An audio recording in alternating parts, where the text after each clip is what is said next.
Fertile Crescent is one of the first regions human civilization began to thrive in. So it is no surprise that conflicts over it began very early, happened often, and still rage on today. The empires of the Bronze Age were no different in that they fought over it for centuries. To the south, Egypt was forming an empire. In the middle of the 17th century BC, a Semitic people called the Hyksos invaded it and established the 15th dynasty. The Fertile Crescent was the only way to expand, so by 1550 BC, the Sinai Peninsula was occupied. To the north, in Anatolia, the Hittite kingdom was formed at the beginning of the 2nd millennium BC. The history of this state is shrouded in time, and most of the information we have is from Mesopotamian sources. But we know that by the time the Hyksos dynasty started their expansion, the Hittites controlled most of central and southern Anatolia, and had started moving into modern Syria.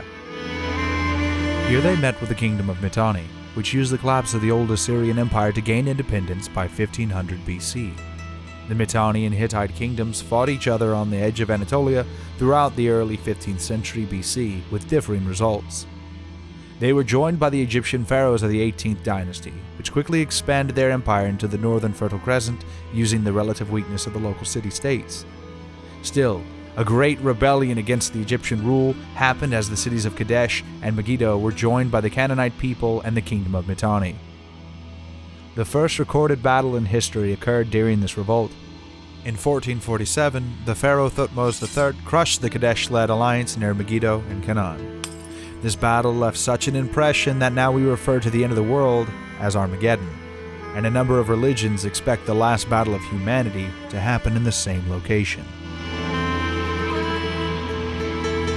Despite a resounding Egyptian victory, rebellions in this region continued, which allowed the Hittites to gain a new foothold in the area. The Hittites were growing stronger. Most of Anatolia fell to them, and in the late 14th century BC, the Mitanni became the vassals of the rising Assyrian Empire.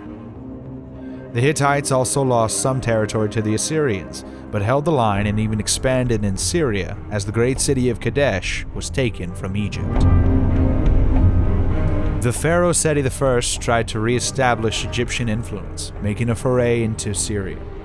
He managed to capture Kadesh and signed a peace treaty guaranteeing the borders between the two empires. Still, the war between the Hittites and Egypt was unavoidable. The Egyptians failed to keep an adequate garrison in Kadesh, which fell back to the Hittites in the early years of the 13th century BC. Ramses II became the pharaoh in 1279 BC. And was eager to restore the Egyptian rule over coastal parts of the Fertile Crescent. In 1277 and 1276 BC, he marched to the region twice to deal with the local pirates and recapture some of the lands. He managed to conquer the Hittite vassals, the kingdom of Amurru, that garnered the attention of Muwatalli II. It was clear that an attack on Kadesh would be the next move of the new pharaoh, and so Hittite forces would be waiting for him here. The battle took place in 1274 BC. At this point, we probably need to talk about the opposing armies. Ramses II reorganized his army into 6 divisions, with most of the troops concentrated in 4 divisions called in honor of the Egyptian gods: Amun, Ra, Ta, and Set. Each division was a combined arms unit of 9,000 men, including chariots, infantry, and bowmen. The 5th group was made up of Pharaoh's guard, and the last, called Niran, consisted of Canaanite mercenaries. The base of the Egyptian army was infantry, and they were armed with javelins and short swords. For protection, the Egyptians wore close-fitting helmets and mailed tunics, made from matting. Each man carried a shield of oxhide over a wooden frame, square at the bottom and rounded at the top. Ramses also had 2,000 chariots, evenly distributed amongst the first 4 divisions. Egyptian chariots were primarily a mobile skirmishing platform. Their melee capabilities were limited, and they weren't able to trample enemy infantry. Each chariot had a skirmisher armed with javelins and a bow, while also containing a driver with a shield. Aristocrats usually were archers, firing from the chariots.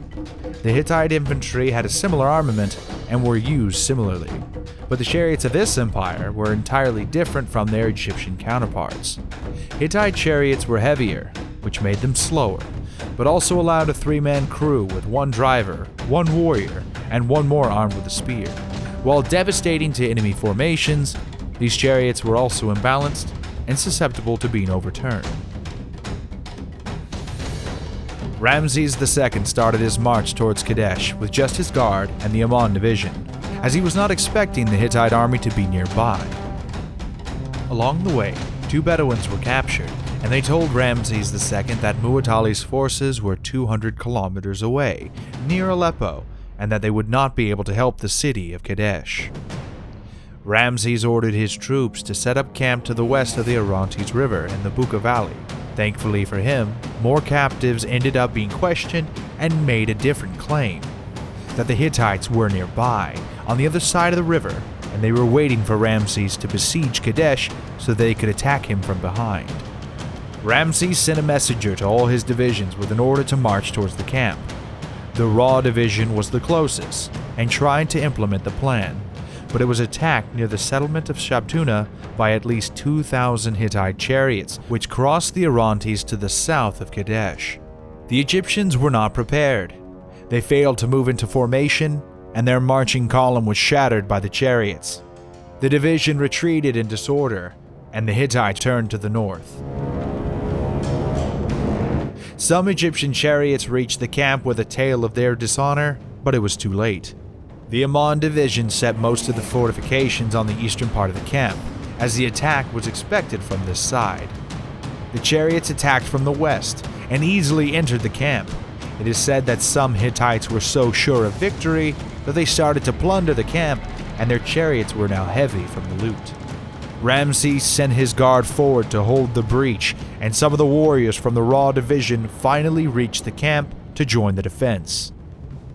The pharaoh himself used the eastern gate to move out of the camp along with all the chariots he had.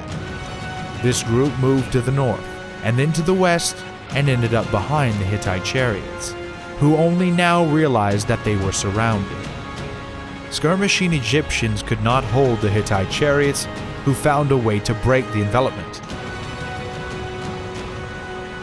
But as the Hittite chariots were now heavier and their horses were tired, they were unable to escape Ramses, who chased them, and most of the Hittite charioteers were killed.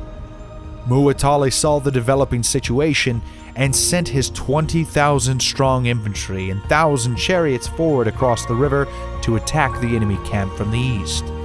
As Egyptian chariots were away from the camp, this attack could have been decisive. Indeed, initially the attack seemed to have been succeeding.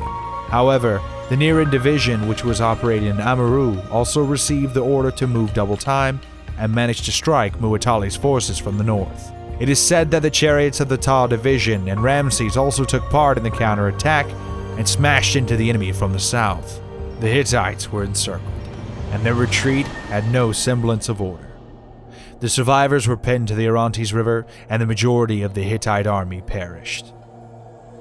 Ramses failed to take Kadesh. The peace treaty was signed in 1258.